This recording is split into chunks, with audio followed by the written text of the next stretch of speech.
មុខងារថ្មីអ្នកប្រើកាន់តែស្រួលនិងចំណេញពេលយើងចេញផ្សាយជិត 10000 អត្ថបទក្នុងមាតិកា 29 ធំសុទ្ធតែវិជ្ជបណ្ឌិតជំនាញត្រួតពិនិត្យយ៉ាងយកចិត្តទុកដាក់ឥឡូវបន្ថែមមុខងារថ្មីឲ្យអ្នកអានកាន់តែងាយស្រួលថ្មីអ្វីគឺ bookmark ឬមុខងាររក្សាអត្ថបទទុកអានពេលក្រោយចូលចិត្តកាន់តែច្រើនអាចរក្សាទុកអត្ថបទបានកាន់តែច្រើនចុះធ្វើម៉េចងាយទេចូលទៅកាន់ website Hello Dep't ហើយគ្រាន់តែចុះឈ្មោះជាមួយ email ឬកណន័យបណ្ដាញសង្គមណាមួយជាការស្រេច Hello Dep't website សុខភាពធំជាងគេនៅកម្ពុជា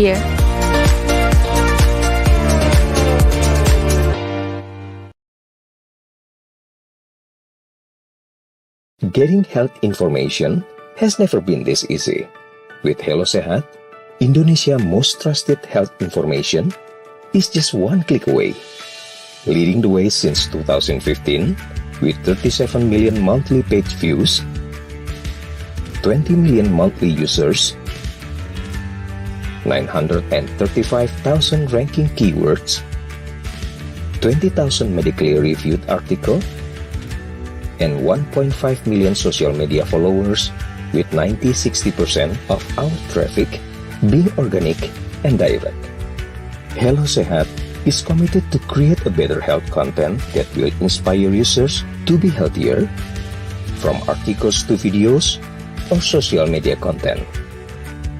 We do programmatic, research, online events, and even web management. Our strong research team and experts understand what is needed for people's health. Therefore, we provide an end-to-end solution from health community, live expert chat on social media, hospital booking, doctor booking, and you know what?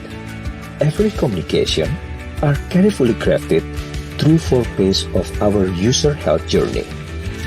Let's partner and make Indonesia healthier and happier.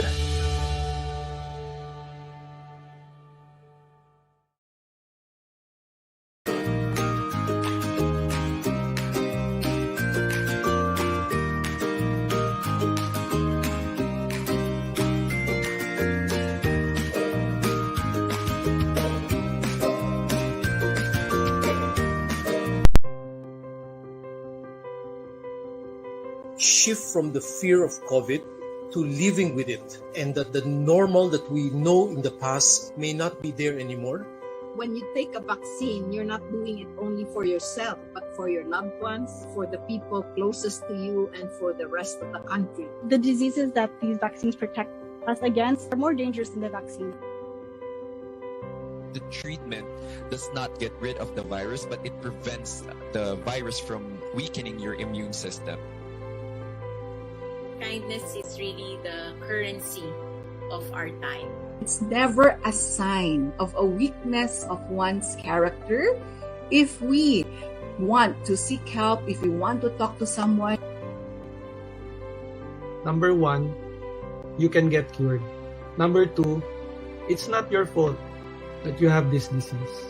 And it's because they're trying to deny that they have the disease. But once you accept it, and you learn to live with it. It's really very easy to be living with diabetes. Love your eyes and your eyes will love you back.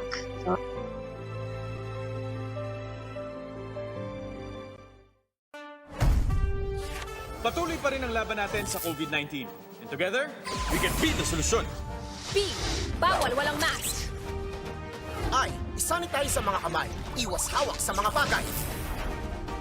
D. Umistansya ng 1 metro. A. Alamin ang totoong impormasyon tungkol sa COVID-19. Protektahan natin ang sarili at mga mahal sa buhay. BIDA. Be the solution sa COVID-19.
Good afternoon, everyone. Welcome to another Facebook Live event with us here at the Hello Health Group. My name is Kai Magsano, Country Lead of Hello Doktor Philippines. And today is the third in a series of Facebook Live events that we started 2 weeks ago. In case you missed the first two, 2 weeks ago, we discussed fighting cancer with doctors Dexter Galban and Villa Roderos. And then last week, or the week after the first episode, we discussed the cancer risk, the diagnosis, and treatment with Dr. Lance Catedral. And today, we are going to talk about defeating cancer, or the support and survival. So it's basically the mental health support that cancer patients need, that their carers need.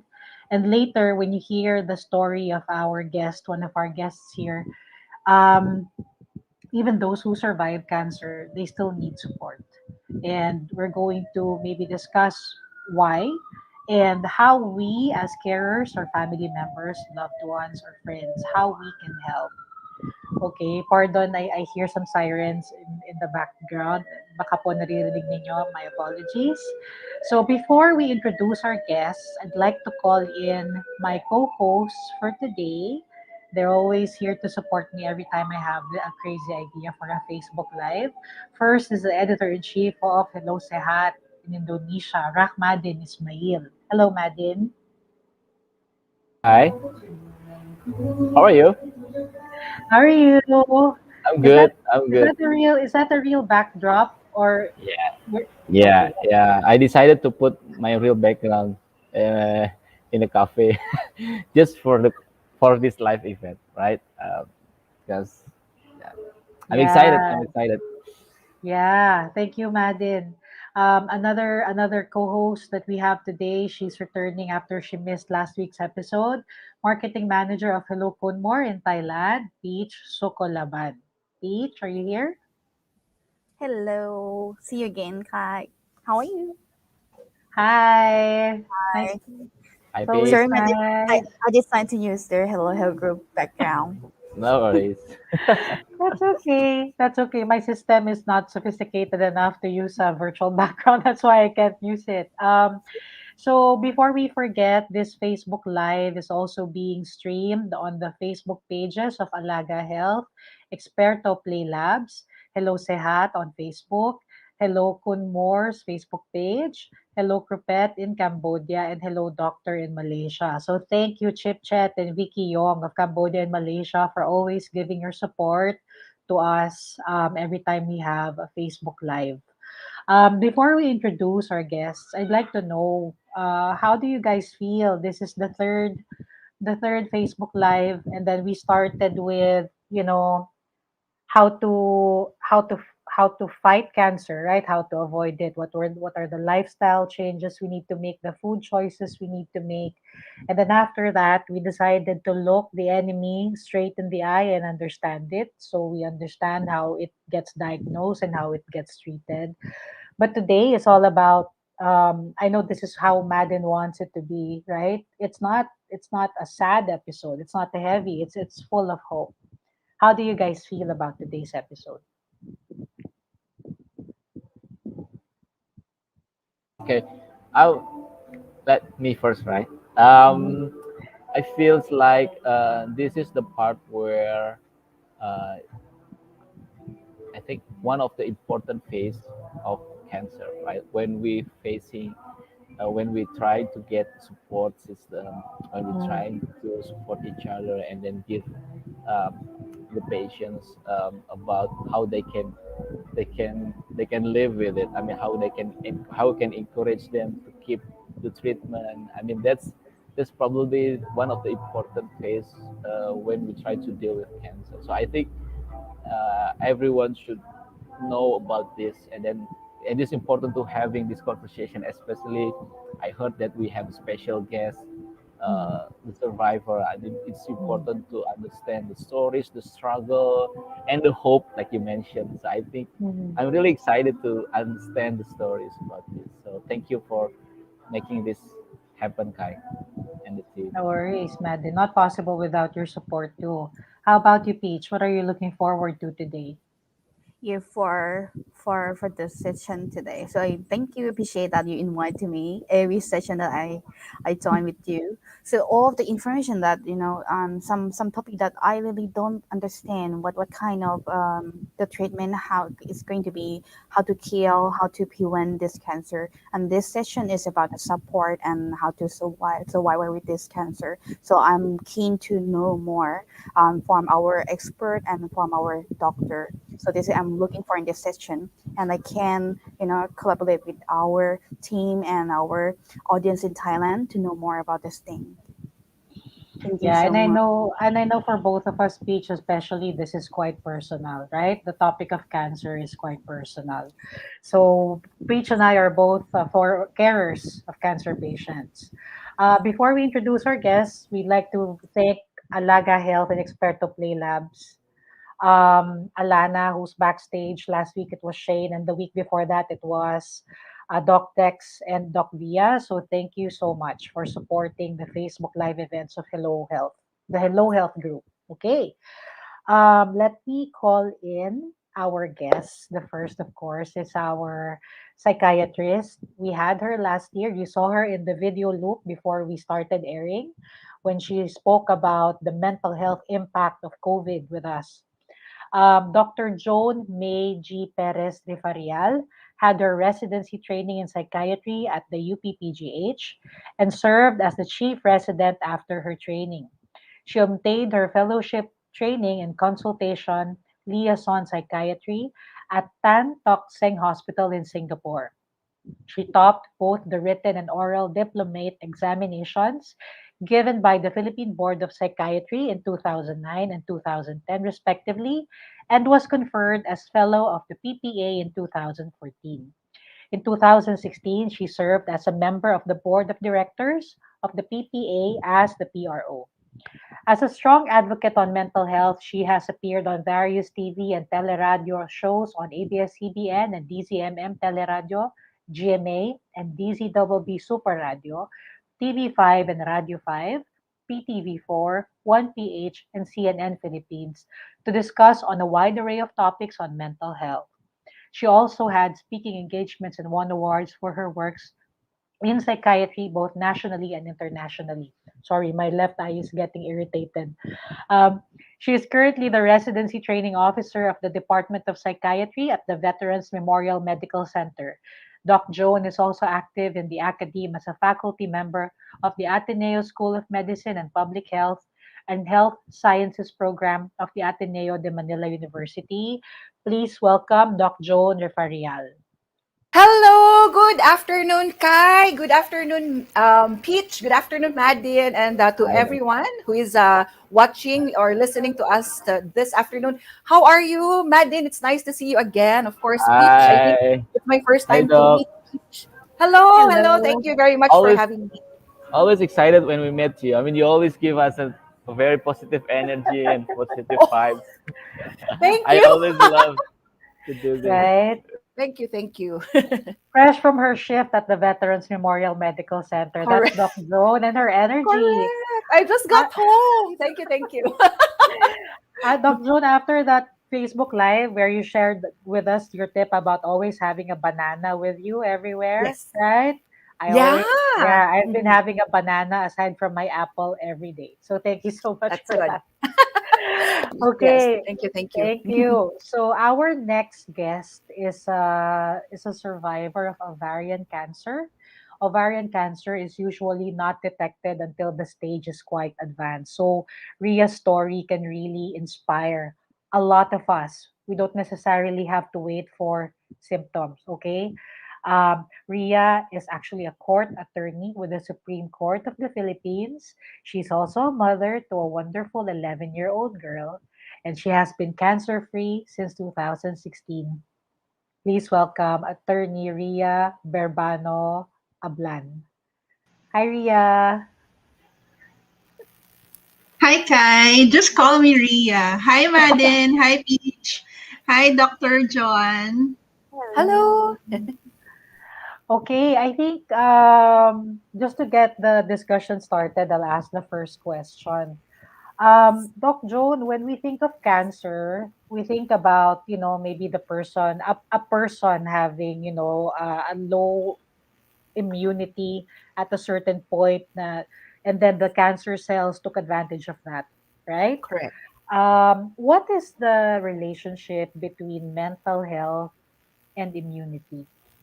All right. So it's a very important question, Kai. In fact, when we say mental health, just to give a bigger or a wider perspective on the impact of mental health on cancer healing and recovery. Of course, we know that when we talk about health, it always is an interplay of physical, so our physical health and well-being, plus mental health and our social health and well-being as well. Now we include a fourth dimension to health, which is spirituality. So it's an interplay of all of these dimensions or elements. Now, speaking of mental health, we always say that it's very important to remain mentally strong, emotionally, psychologically strong, especially during that studies have shown, Kai and Madin and Peach and attorney Ria, that during the time, around the time of diagnosis, it's the time when emotions run high. We feel all of the emotions and people go through a series of different emotions, and we call this the grieving process. And we may go through one emotion to another, skip some of the phases of grieving, but definitely there is a lot of emotions going on. And because it's a storm, we also remember that the storm passes. So it will also pass. So let's never lose hope that when we go through the grieving process after a diagnosis of cancer, let's always remember that hope is always available, help is available, and everything too shall pass. Now, in terms of association between mental health and immunity, studies also have shown that it's really, sorry, I need to turn it off. Studies have also shown, my phone is like, very busy. Mental health and immunity. Studies have shown that it's really very important that we remain healthy mentally, psychologically, emotionally, for us to be able to go through the healing and recovery process well. In fact, there are some factors which can help through the recovery and healing process, which has a very important impact on one's mental health, and these would include support. Support is also very important, Kai. Support, not just from support from family and friends, but of course, support groups are also very important for one's healing and recovery. And we also teach other forms of coping skills as well as one goes through one phase of the grieving process to another. So the grieving process, in fact, to summarize, it starts with the denial of the presence of cancer. So this is a time when the patient or when the individual, when the survivor copes intellectually. So it's a form of cushioning. So they feel cushioning the impact of the diagnosis of cancer. So it includes the feeling of numbness, the disbelief, the shock is there. So that's the first stage. Second stage is anger. So that's when the emotions run high, as I mentioned earlier. This would include the bursts of emotions, blaming. That's the stage when the diagnosis gradually sinks in. There's blaming of oneself, of the family, because of the genes which were passed on from generation to generation. Then bargaining. This is the time when we ask for help.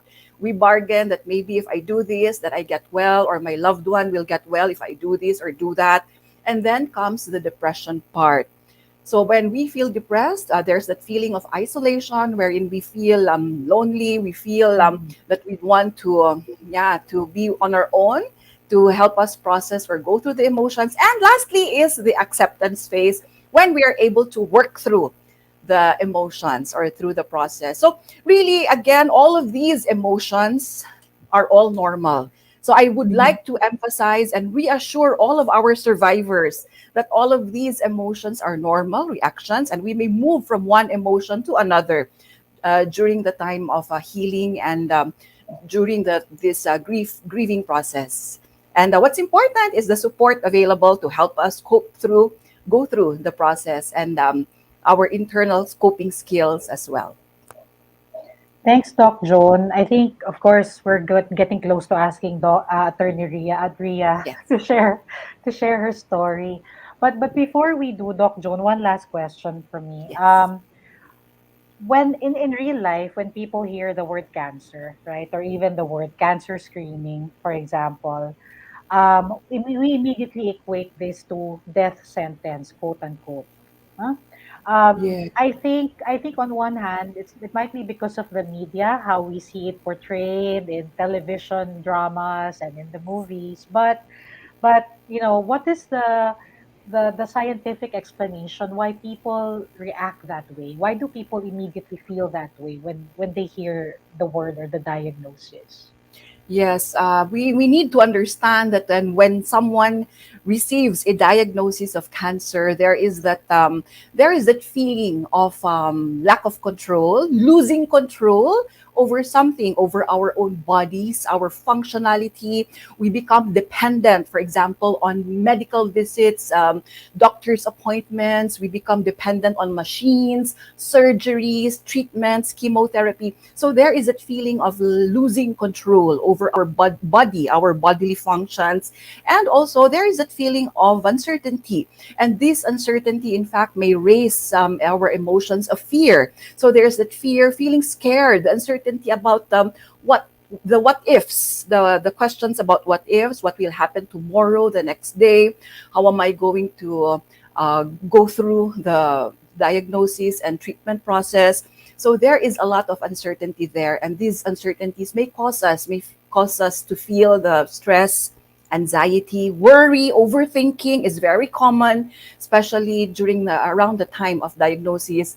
And of course, the symptoms of stress, trauma, it can be traumatic kind. So we always remember that losses, when there's a loss of that feeling also of losing the ability to function well because of the medical consultations, losing an opportunity to study abroad, or losing an opportunity to work, for example, because time will be spent on medical visits, etc. All of these losses, be it real, like losing a body part, for example, or an organ, or perceived losses, all of these may have an impact on our mental health, on our feelings, emotions, and on how we perceive our situation to be.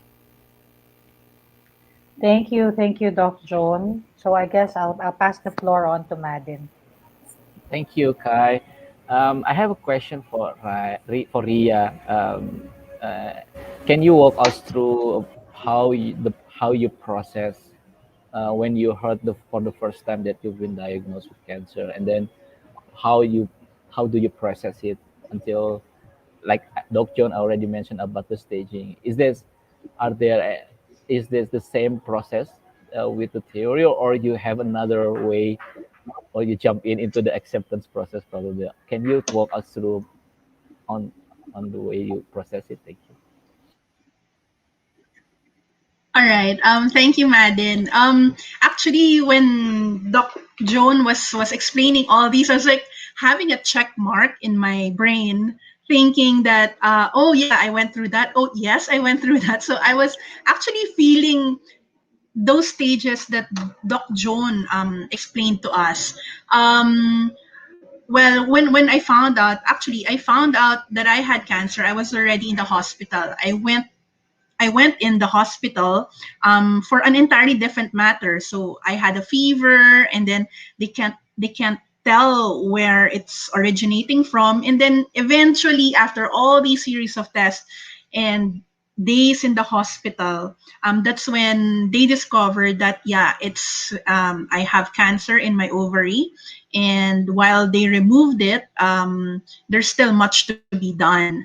And the moment I was told I had cancer, so I at first, there was denial, there was fear, everything that Doc Joan actually said. It's true. But I told Kai earlier, in a way, I was kind of expecting it. I'm hoping and praying it won't happen as soon as I had it. But because our family has history of cancer, so my father passed away from cancer. So did my aunt. So somehow genetically I'm thinking maybe I would catch it too. And unfortunately I did. And what shocked me though was it just came early. I was in my I was in my late 30s when I had it. And there the uncertainties of okay, what is the long-term effect of this? How will my daughter be? She's still young. And so but to get a grip of what's happening, because I don't know anything about it. I mean, you can ask me about law and I can answer you something, but medically I don't have any inclination of what to think about it. So I trusted my doctor what to do. I mean, just to get a grip of what's happening. So I turned to my oncologist and asked her what can she walk through me, to walk with me, what will we do to address this? I mean, one, there was surgery already. And then second, what are we doing? Chemo? Or what else are we going to do? So let's have a so we went through a cancer plan, and I just gave my full after that plan, of course, there's still the uncertainty and everything. So I went to another doctor upon advice of another person, so that, just to double check, do I have that kind of cancer? Is the cancer cell identified really what is found initially? So they double check the initial reading, so that we will be sure what is the match medicine or treatment that I should go through. So again, I guess having to deal with all these emotions and the feeling that if I don't act now, the cancer might further spread. So that's why I really trusted my oncologist then, and then we went through the plan. So for me, that helped really control all these emotions and all these stress, because that's really true. Everything, it's so stressful, everything changes your mindset. But they said cancer feeds off stress, but then you can't help but feeling stress because of what's happening. So there's so many things that you just can't control, but one thing's for certain, that you go with your doctor with the plan, you go to your God to ask for intervention or healing and everything else, or to just give you peace. And then you go to your family to explain to them what to expect, and at the same time to ask for their help, because for sure there will be days that and indeed I did feel that there were days that I was really weak, and yeah, I needed support. So there. Thank you so much for sharing, Ria. I mean, I think the keyword here is trust, right? As you mentioned, I mean, when you start to accept Agree. and Yeah. trust, I think that's the most important part on the process itself. If Correct. I may, I want to ask another questions. Just one more question about, you mentioned about support, and then Dr. John has also mentioned about support. When the first time you've been diagnosed with cancer, uh, what kind of support do you actually need? I mean, do you need some kind of support that's, I mean, to calm you down, or you need to like knowledge support about the conditions, or actually it doesn't really necessary about the medical knowledge. I need support just to keep me calm, spiritually support. What how if you if so we can understand if somebody else that out there wants to support somebody who diagnosed with cancer, we actually know how to put ourselves on which position. I'm afraid sometimes people are over supportive and then sometimes Oh annoying yeah. probably. I just want to know how we should put ourselves in supporting Yes. position. Um, it's good that you asked that, Madin, because that's one thing. When people found out that I had cancer, I was actually overwhelmed with well wishes and support, that it became overwhelming. I mean, not to sound ungrateful for their care and concern and love, but sometimes because as a patient you're thinking of your day-to-day needs, and then you map out your coming days, and then here comes the carers, the supporters, and then they're sending you this and that. So and then so it becomes overwhelming. Actually, it's actually funny in a way na to think that you get overwhelmed with support, but I actually felt that, especially when they were sending different medicines or other forms of how to heal their friend or their other family members. So that actually overwhelmed me, because how do you actually, when you receive things and they run counter with the regimen that I am in, or the medicines that I'm taking. So that actually was a bit awkward and overwhelming. But the support that I actually very much appreciated too then was the support of fellow cancer warriors. I can say, I mentioned this to Kai earlier, that ovarian cancer, I asked my oncologist about a support group for ovarian cancer, but I was told that she wasn't aware of any. There are support groups for breast cancer survivors, I guess, because it's obvious when you lose your breasts, if you have that cancer, if you go through that process. But ovarian cancer groups, there are hardly any. Well, any in Metro Manila when I had it.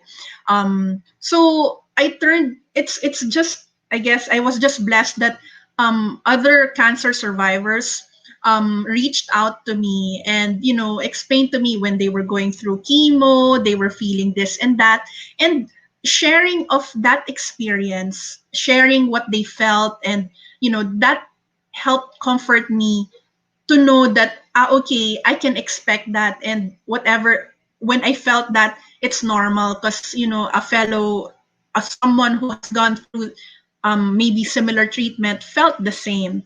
That for me was very comforting, and it really helped me ease a little bit of my fears and the pains, knowing that someone went through it, and they're pushing you on. That really helped a lot. For the support, I guess a lot of the support that I also appreciated were prayers. One may not be religious or anything, but the thought of someone praying for you, being in their thoughts during their prayers, that helped a lot. Because it's I guess it's the one of the greatest gifts, I guess, being given, being prayed for, because you can't buy that, and it's really heartwarming and really pushes you to go on, because people are rooting for you to be strong and go through the things that you're going through. So that helped a lot. Thank you, Ria. I think Peach has questions for Dr. Joan, Ria. Yeah. Yes, Doctor, is Pete here. So I have a question as a caregiver. I have a brother.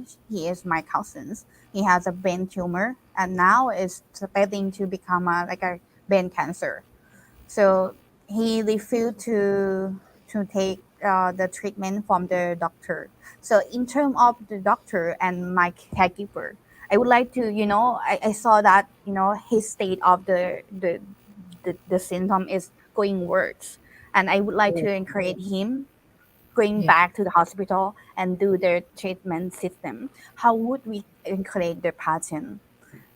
Yeah, that's a very important question, Peach. We know that when we are there, when we give the reassurance, the help, and our full support and unconditional love for our families or friends who are going through a difficult time, then it raises the chance for them to be more adherent to therapy, to the therapeutic plans of the medical team.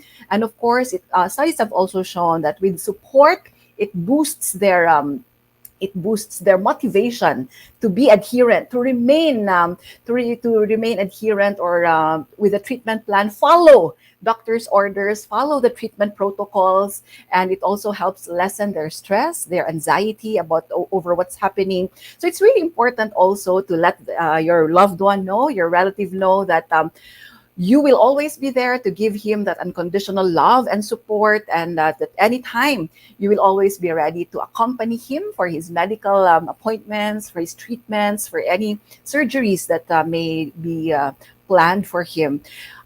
Studies, in fact, PEREZ have shown that we also need to monitor their emotions and feelings. So if you feel that your loved one, your relative, is maybe going through some form of persistent loneliness, sadness, low mood, lack of motivation, then it might also be helpful to go for another form of treatment, which is talk therapy with a mental health professional, a psychologist, or maybe a spiritual advisor or a psychiatrist who can also help process his emotions or thoughts about getting the treatment that he needs during this time. Studies have shown that when we address the mental health concerns, be it stress, anxiety, depression, studies have shown that when we address these symptoms and feelings, it will help with the adherence to treatment protocols and improve one's quality of life, which is really very important.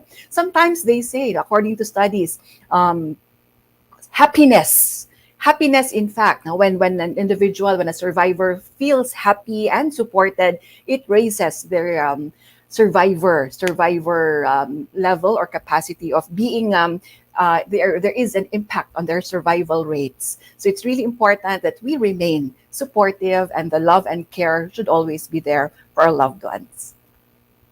Meaning we can do so much as family members and as members of the support team. In fact, in cancer treatment, it's always a multidisciplinary effort. It's always a team. It's always a team effort. It's not just the doctors, the radiology oncologists. The team includes social workers, social service, to look into resources available for the family, be it financial resources and other forms of support. We also include nutritionists in the team to make sure that our survivors are properly nourished during the time of healing and recovery. We also include, of course, the mental health professionals, proper pain relief or treatment of pain. We address pain because sometimes one of the things that keeps them from seeking help, from not wanting to go to doctor's appointments, from not wanting to stand and prepare for appointments, is because of the pain which they feel. So it's also important that we are aware that pain is something that we need to address as well. Adequate pain management is also very important, as well as to address the mood and symptoms of anxiety or other mental health concerns. And that's why we are always a team when we address the needs of the survivors. We call them survivors. Survivorship, in fact, the new definition of survivor starts the moment a diagnosis is given about cancer. So we do not use any other word, but we always refer to everyone, be it those who are going through cancer or are in remission already, as survivors. All of them are survivors already. And that's why we need to empower them. That's why it's very important to maintain that mindset of a survivor's mindset. That's how we call it. Thank you so much, Dr. Sean. Thank you. I also have another question for Leah. So as you know, I already told you my mother, my sibling, no, sorry, my relative designed to kill his brain cancer with the nutrition like a fruit. So for the nutrition, do you have any support for your family keeper or your caregiver who can do like a guideline what kind of nutrition you have to eat for daily? Because like my cousin already like have a, how do I say, like the knowing that, okay, don't eat any protein, don't eat meat, eat only vegetable, no carb. So right now his muscle is losing, so only fat living right now. So for the nutrition, do you have any guideline on this? So like people who already survivor for the cancer, what they can eat and what they cannot eat during your treatment. Yeah, okay, Peach. During my treatment, I really recall that my doctor said to lessen or to actually avoid sweets. So, um, so no sweets. So that was a sad part because I have a sweet tooth. And then yeah, definitely increase vegetables, increase fruits. But she also made it a point that the fruits that I eat aren't the ones that you actually eat the skin, because she said there might be pesticides in them, and that's also bad for you. So it's mostly going towards eating nutritious food. I mean, we can't overstress that avoid processed food, like goodbye to the instant noodles that we used to really like. Yeah, those that I really kept. Avoid sweets, avoid processed foods, and increase the vegetables and fruits. Thank you, Leah. Thank you so much. Thank you. Thank you. I'd like to turn our attention now towards the carers or the loved ones. Ria, when you were going through it, how many years, how long was your treatment, Ria? I'm curious about how your husband went through it with you, how your daughter, who was younger then, right? She was a young girl then. Yes. How did they go through it? Yeah. Um, So during that time, actually, I had part of my guilt maybe of being this cancer survivor is I can say I had a pretty kind journey, meaning I was hitting my marks, the targets right, so I can go on to the next treatment. So that time, I guess, uh well, for in particular, see, my daughter, since I was still a bit strong enough on the days that I was not doing chemo, I was able to still care for my daughter even though I needed care too. But as I said, her being with me is actually, and me being still able to care for her, is actually a form of parang it's actually be a form of being cared for as well. I guess it's sort of like the fact that I can still do things with my daughter. It felt like I'm not really in a bad state. So when there were days that I can fetch my daughter from school, then after that I would bring her along so that I can have my injection at the hospital near her school. So in effect, I exposed her to seeing what so she would understand that I need this, I need this treatment, this test, because these are things that will help me be better. So it's part of like I'm caring for her, she's caring for me, and at the same time I'm exposing her to this reality that to be better we have to go through these things. Also life kasi that time went on. There was work, my husband also busy with his work.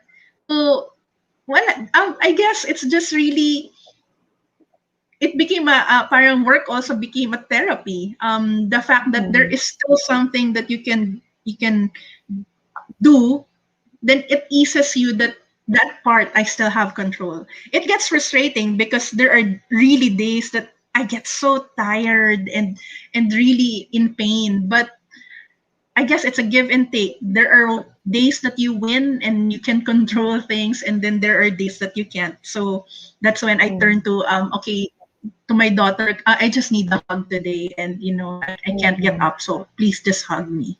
So ganon. Thank you, Ria. Doc Joan, sometimes you were talking about pain earlier, and this Yes. happened. This happened with a grandmother of mine. She is the sister of my grandmother, my maternal grandmother. She had lung cancer, and as the pain progressed, she was also more difficult to manage. Correct. More difficult, like temper, everything. Okay.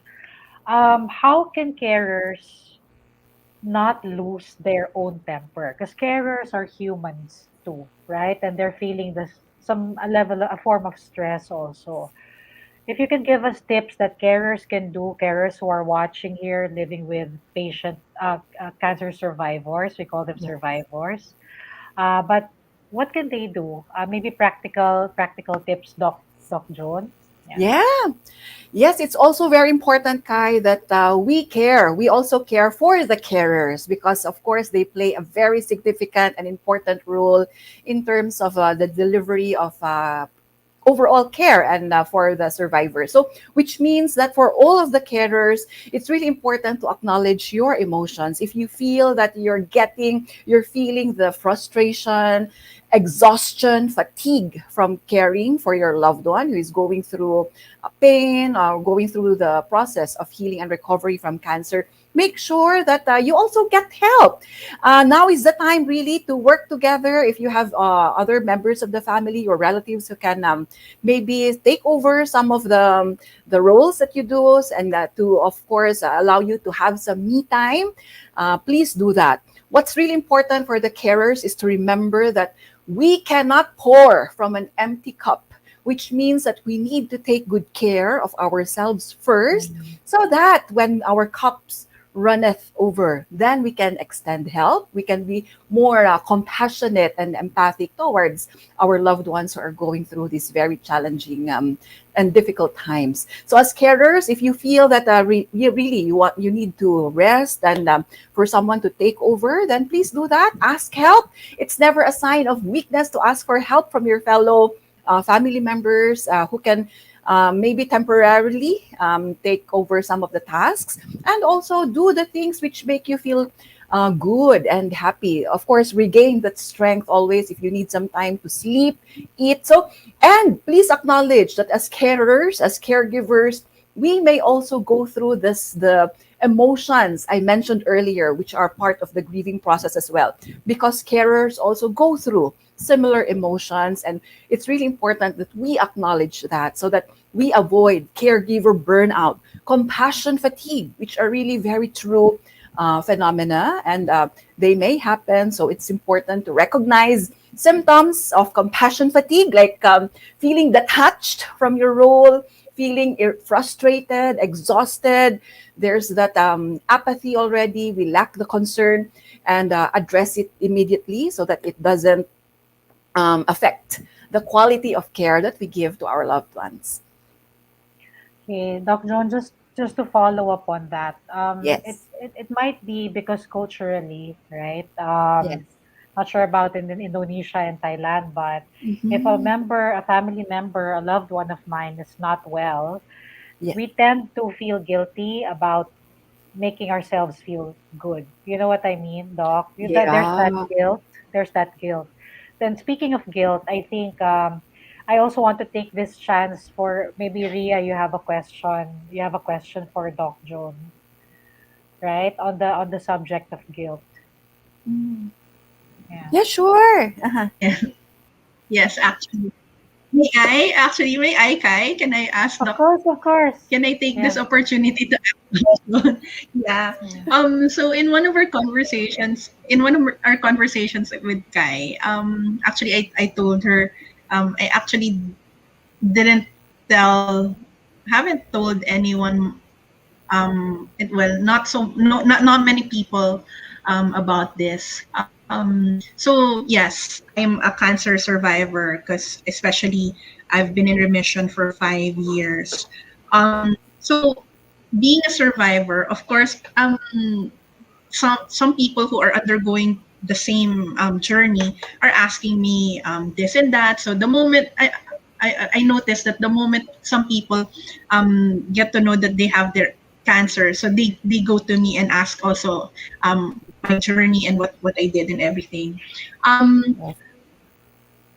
So I parang the way I see it kasi parang pay it forward. So the care that the support that I got before, so pay it forward to someone who is dealing with cancer right now.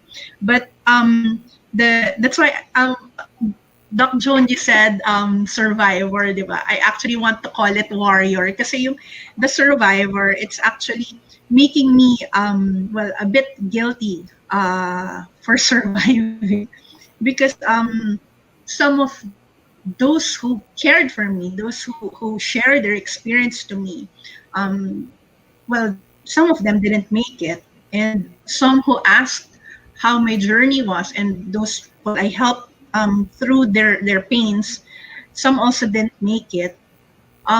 So for me, that cancer survivor thing, actually sort of like elicits some guilt. Na how come I'm still here and talking about this, and those who actually pushed me to go on with my journey, and those who asked me about my journey, how come they're not here anymore? So that actually eats me up some days. So yun, how can I go through this? Which is attorney, which is very normal.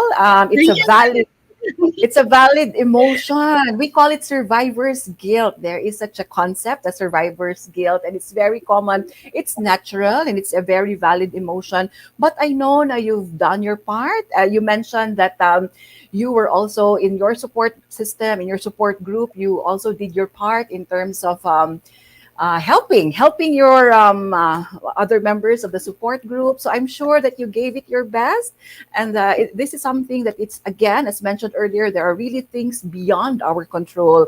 But know and remember how you've made an impact and became an inspiration for the other members of your group, and trust that I'm sure with that inspiration, with the mindset that you brought, the light that you brought to the group, I'm sure you've helped a lot. You've helped a lot of the members, and remember that always there is something that we can always do.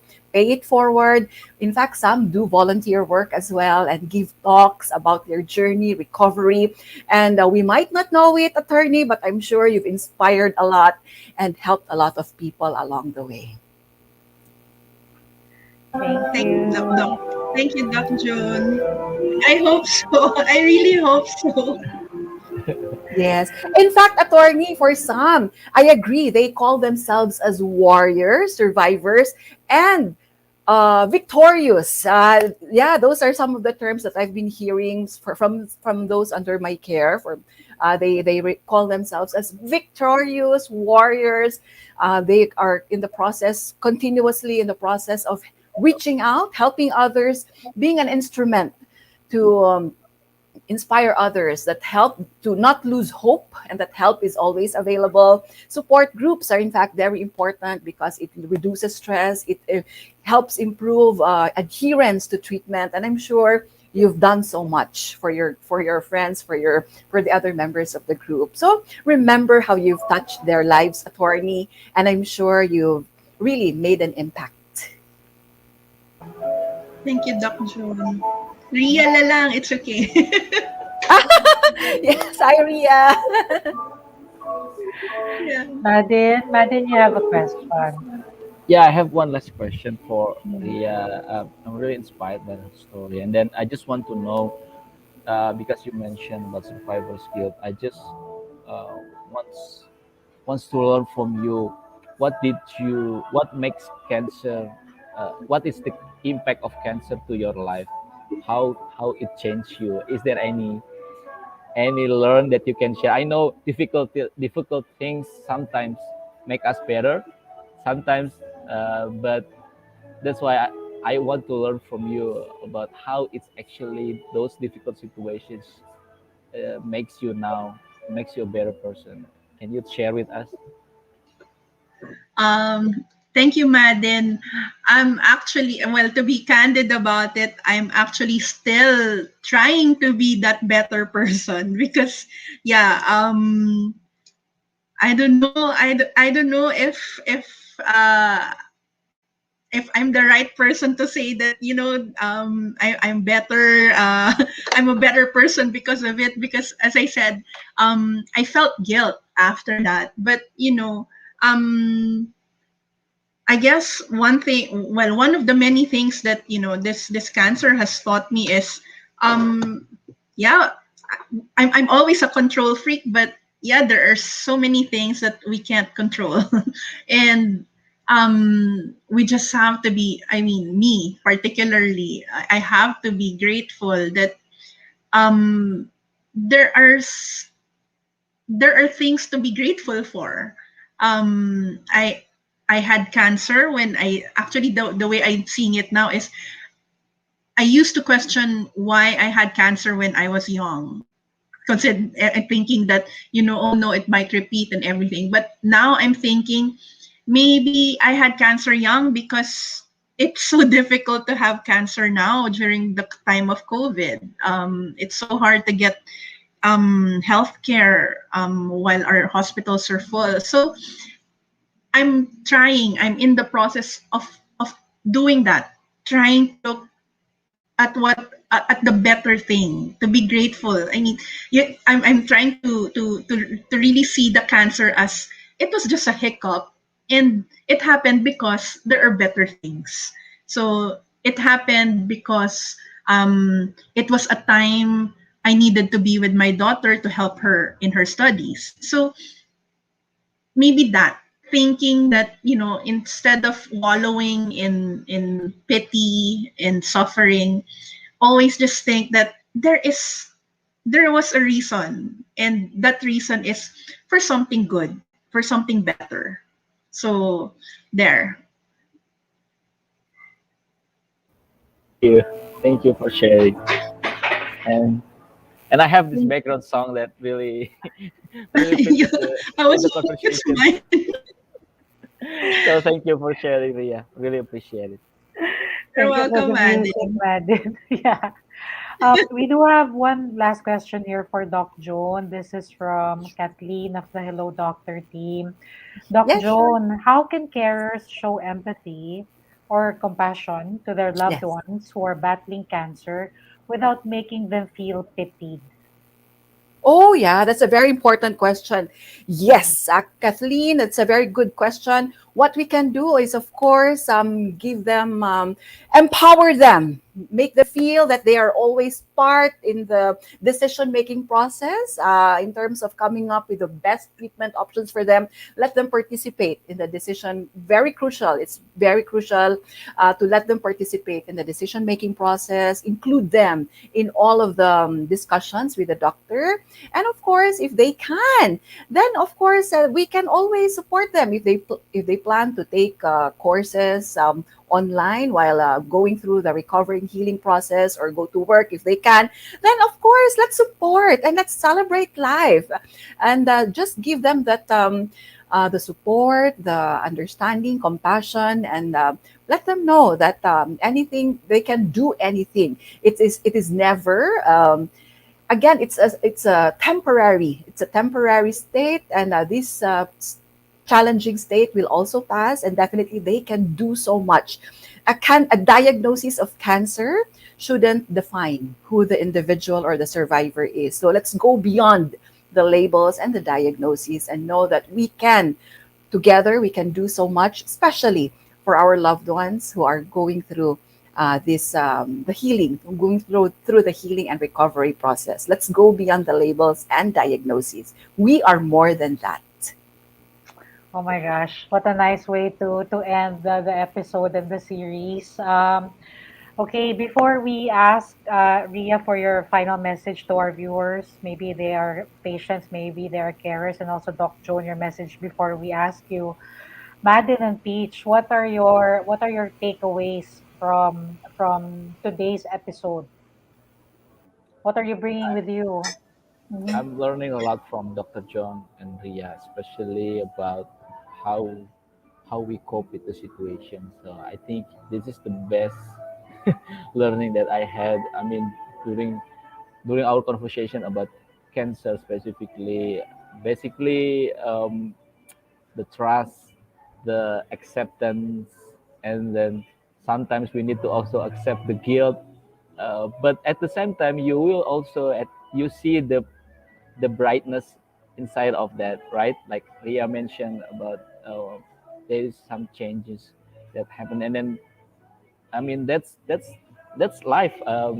But yeah, I'm grateful to join this conversation and learning a lot from Dr. John and Ria. Thank you so much for sharing and really appreciate it. And definitely this is something that I will share to my audience here in Indonesia and also to my family. Thank you so much. Thank you, Madin. How about you, Peach? Yeah, for me, as I asked you, Dr. John and we are the creation. So I have learned a lot how to create or give the power to my relative who already have like the brain cancer. So I learned a lot how to create them and how to give them the support. And for the Lear, this is a great time that I have learned from survivor like you share experience to me, and I can talk to my relative that okay, it's not only you. I can give him an power on this part. Okay, don't lose the hope. So we are still here for support you guys. So thank you for sharing your experience and your guidance in today. Thank you very much. Thank you, Peach. Okay, Ria, before to end this episode, what's your message to the viewers who heard your Yes. story and then they heard that question that you never shared with anyone, then I asked you to share here. I was telling you earlier, right? Brene Yeah. Brown, vulnerability takes courage. So thank you so much, Ria, for asking Doc Joan that question. Yes, actually, I'm so glad they actually brought it out because, as I said, I don't normally talk about that because I really just feel guilty. I mean, everyone just says you're blessed already, so you shouldn't be feeling that way. But nonetheless, still processing that. So, as a final word, well, aside from my thanks for being here and for listening to having the opportunity to listen to Doc Joan, which I really actually as a survivor I'm still learning a lot from her. So thank you so much for that. As a final message, I guess one is prior I had cancer, I was really I guess addicts at checkup. So get because one of the things that I guess that gave me a good survival rate was early detection. So having those routine checks really helped me a lot. Because a year prior, my ovaries were good, then suddenly they went weird. So I guess having that history of checkup of not being scared to go to the doctor is good. I mean to cultivate that in ourselves. Yes, there is expense in all these medical procedures, but I guess we have to be resourceful, get as much as we can from our HMO, our cards from the office, or our PhilHealth, get services we can from government hospital. I mean, yes, everything is focused on COVID now, but they also have cancer care. Like I had my treatment in NKTI, and they were really, really good. So, we can look at other avenues to make our treatment unbearable also, because I know it's financially difficult, but let's not be scared by looking at options. And third, I guess I cannot emphasize it enough, trust our doctor. As I'm telling Kai, everything is so Googleable already. Everything is in the internet, but we are not experts. They are. So that helped me a lot. That helped me two ways: calm my stress and heal me, because they're the experts. So I listen to them. So trust early detection through checkups, or maybe not even detection, just to be on our good health checkup if you can. Explore alternatives to make cost lower, and trust your doctor. So I guess I can leave this conversation with those three things for now. Thank you, Ria. Right. I've been mentioning that in the past Facebook Live events, Madin, right? It's okay to be a hypochondriac. Don't let anyone else's opinion stop you. People will say, "Oh, you're overreacting. Why are you gonna get that checked?" Because I want to. This is my body, right? So thank you, Ria, for sharing that. That's what Hello You're Doctor, Hello Sehat, Hello Kunmor, Hello Health Group is here for. You find so many information, so much on the internet that are not medically verified. That's why we work very hard to give you the medically verified information that will not substitute for your consultation with a doctor, but would at least give you the right information so that you can make informed decisions. Okay. Doc Joan, thank you again for, Thank yeah, you. we feel Thank so you. inspired. Your message, Doc Joan, please. Yeah. Thank you again, Kai, and hello, Doctor family. Thank you very much for having me once again. And some of my take home messages would include, Kai, I agree with you. It's better to be proactive rather than reactive when it comes to our health and overall well being. And second, for all of the survivors and carers, the caregivers, all of our emotions, the reactions, the feelings that we go through, especially during a difficult time like this, all of these are normal reactions. All of our reactions are valid and normal and true. And the third is, of course, we can use this opportunity now. And remember that with any adverse life experience, again, these too shall pass. Never lose hope because help is always available. And definitely, we can do so much to be able to survive and to move forward in terms of healing and recovery, especially with the support from our loved ones, our family, our friends, and with people from Hello Doctor and Alaga Health. So thank you very much again. And let's commemorate World Cancer Day tomorrow. So it's really very important to talk about prevention, and then the previous episodes, Sky, which were on prevention, risk, knowing the risks and early detection and treatment, and of course, taking care of our mental, emotional, and psychological health and well-being, which has shown to really affect adherence to medical treatment and improving quality of life for everyone. So thank you very much once again. Thank you, Doc Joan. So that ends our final episode in the series for World Cancer Day. Cancer is survivable. Information, medically verified information that you need is right here. If you have any questions, reach out to any of the markets in Hello Health. Reach out to Madin in Indonesia, reach out to Peach in Thailand, to Vicky in Malaysia, and to Chet in Cambodia. And we will be right here to answer your questions. So there used to be a time when we think of cancer, it's always, it's always dark, it's always dreary, and it feels hopeless. And I'm really grateful that we are ending this series of Facebook Live events with so much hope and that fighting spirit, because it can happen to anyone, right? It can happen to any one of us. And maybe, Ria, this is the right chance to start thinking about starting an ovarian cancer support group with Hello Doctor and your help. Allow me please to greet Mr. Melvin Malaay, the founder and administrator of the Real Cancer Free Group and the Nasopharyngeal Cancer Survivor Support Group.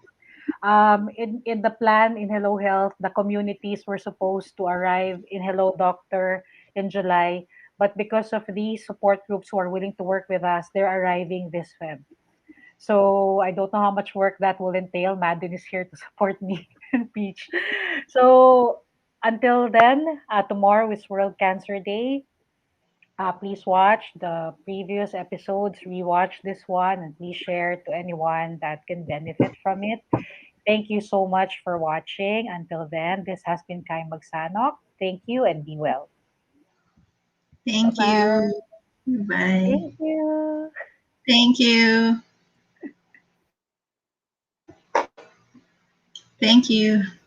Thank you. Nice to meet you, Attorney Ria. And Peach. Hi, Peach. And of course, Madin. Kai, maraming salamat, Kai.